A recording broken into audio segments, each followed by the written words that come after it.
Hello students, welcome to our channel Learn from Bone Teachers.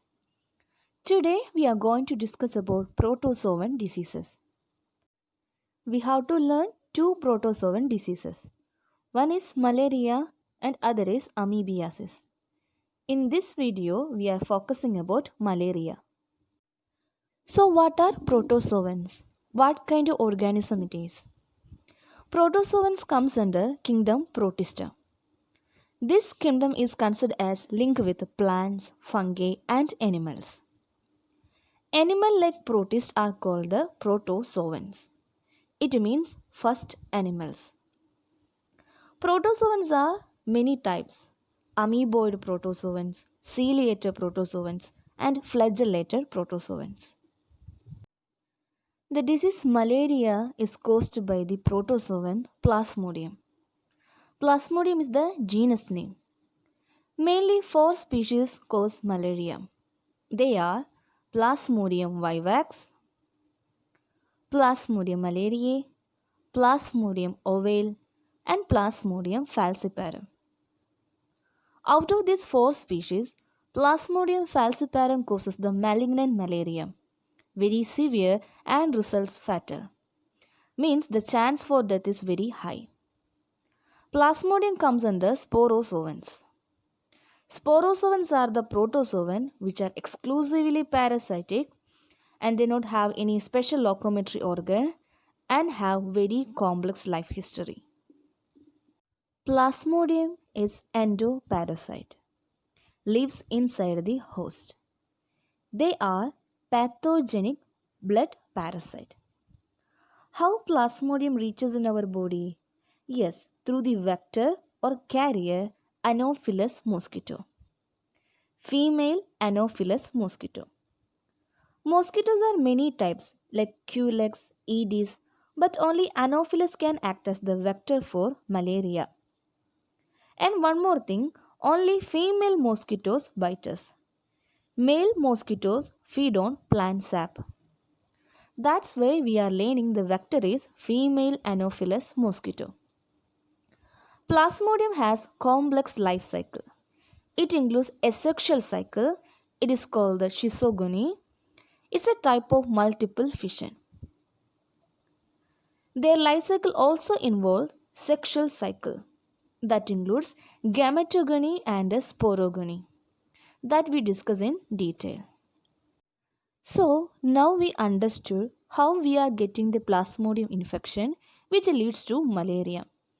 Yes, it is through the bite of infected female Anopheles mosquito. Simply, if a non-infected mosquito bites us, we will not get the disease. So, who causing malaria? Plasmodium. So, the pathogen is Plasmodium. Who is the carrier of Plasmodium? Yes, the vector is Anopheles mosquito. Plasmodium is a digenetic parasite. What is mean by digenetic parasite? To complete their life cycle, it requires two hosts, that is, mosquito and a human. So think who is the primary host and who is the secondary host. Any idea? Definite host or the primary host is Anopheles. The reason behind is Plasmodium undergoes sexual cycle inside the mosquito. The secondary or intermediate host is human. Inside human, they are undergoing a sexual cycle.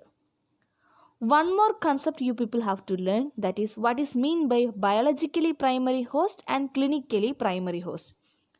What is biologically primary host? Where sexual reproduction of Plasmodium takes place?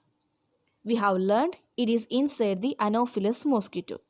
So biologically primary host is Anopheles. Who getting malaria disease or who becomes weak after the entry of Plasmodium? Yes, it is human. So clinically primary host is human. From exam point of view, the life cycle of Plasmodium is very important. The life cycle is almost same for all the species that infect humans. That is Plasmodium vivax, Plasmodium malaria, Plasmodium ovale and Plasmodium falciparum. and mainly their life cycle involves three stages. First one is infection of human with the sporozoid stage of Plasmodium, followed by asexual reproduction. And the third stage is sexual reproduction and it takes place inside the mosquito. So we can say the first two stages takes place exclusively inside the human body. The third one starts in human body but it is completed in mosquito. So let's see each stage of Plasmodium's life cycle in detail. First one, infection of human with the sporozoites. Like egg, caterpillar, cocoon with the pupa are the life stages of butterfly. Plasmodium also has different life stages. Sporozoites, merozoites, trophozoites, etc. Man get the infection when sporozoites comes to our body.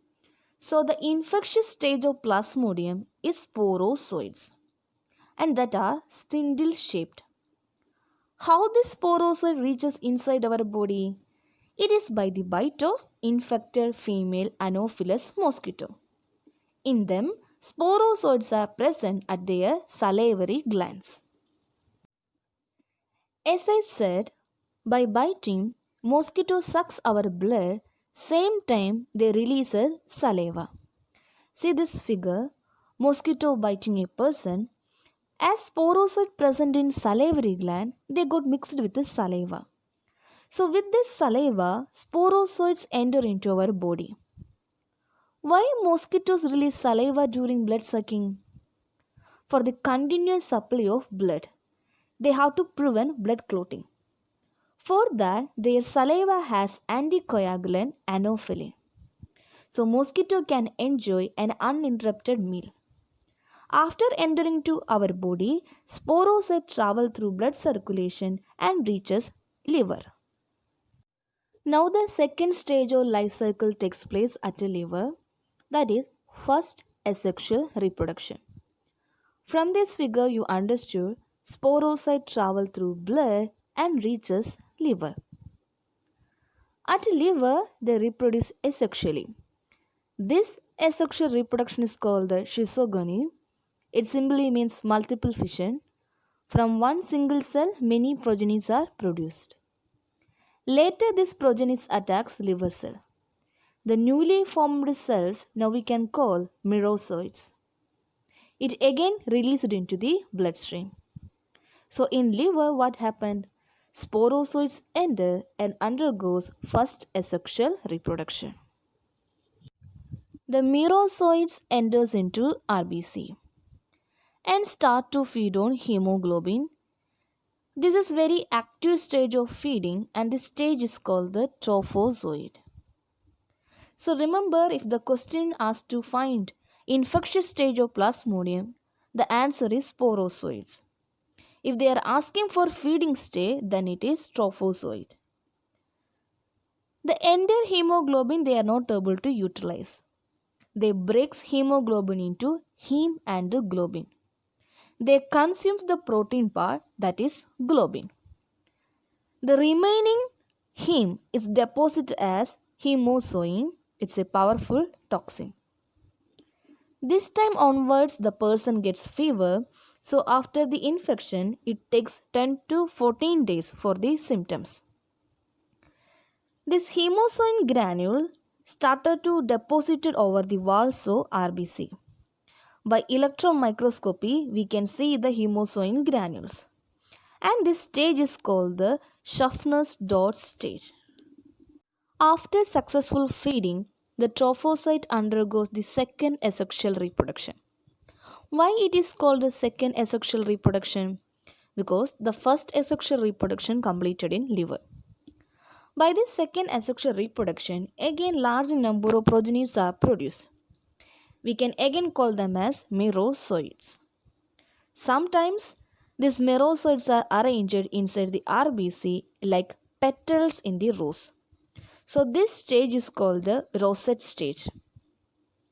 Finally, these merozoites make the rupturing of the RBC and comes out. From this large number of merozoites, some merozoites converted to gametocytes. the precursor cells for the gamete. Small sized gametocytes are microgametocytes or male gametocytes. Bigger ones are megagametocytes or female gametocytes. These gametocytes now tries to escape from the human body. So they migrate to superficial blood vessel to reach the skin. At this time, when blood is sucked by another Anopheles, with the blood, this gametocyte enters into mosquito's body. Gametocyte reaches the gut of mosquito. At gut, gametocytes converted to male and female gametes. Then obviously fusion of gametes will takes place, leads to the fertilization and the development. So the formation of zygote occurs at the gut of mosquito. The formed zygote is non-motile. Slowly the zygote changes its shape. It elongates and becomes motile. This stage is called the ookinete. It moves and penetrates the stomach wall. The ookinete changes to oocyst stage. What happening inside the oocyst? Inside the oocyst, the sporocytes are formed and later it released into the body cavity. These sporocytes migrates into the salivary gland of mosquito. And if this mosquito bites any human again, the life cycle continues. Now let's see the diagram given in the NCERT. See, the mosquito biting occurs and injection of sporocytes into the body. It reaches liver and first asexual reproduction occurs there. The progeny is released into blood.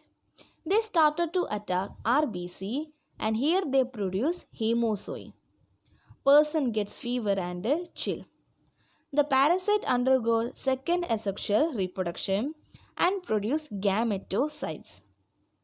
These move on to superficial blood vessels and again mosquito biting occurs. Inside the body of mosquito, gamete formation and fertilization occurs. It leads to zygote formation and ookinete oocyst formation we already learned. Inside the oocyst, sporocytes are formed and from gut they migrated into salivary gland. Common symptoms of malaria are high fever. The fever occurs at every third day since the hemozoin production and release requires 48 hours. Headache, nausea, vomiting, profuse sweating, anemia. Large number of RBC get attacked, it results anemia. We know the graveyard of RBC is spleen. This results swelling or enlargement of spleen and the condition is called the splenomegaly. How we can prevent malaria? The best option is to control the vector. Here the vector is mosquito. To control mosquito, we can introduce its natural enemies like Gambusia and dragonflies. Gambusia is a fish, eats the larvae of mosquito. Dragonfly also eats mosquito. Same way, if we cover our windows by mosquito net, we can reduce the chance of mosquito bite. Malaria is very dangerous disease. If left untreated, the chance of death is very high. The person has to take anti-malarial drugs. Malarion, quinine sulfate, mefloquine are some examples for the anti-malarial drugs. So students, the session ends here. If you have any doubt, please mention in the comment box. If you like the video, please press the like button, share with your friends and subscribe our channel. Thank you for watching.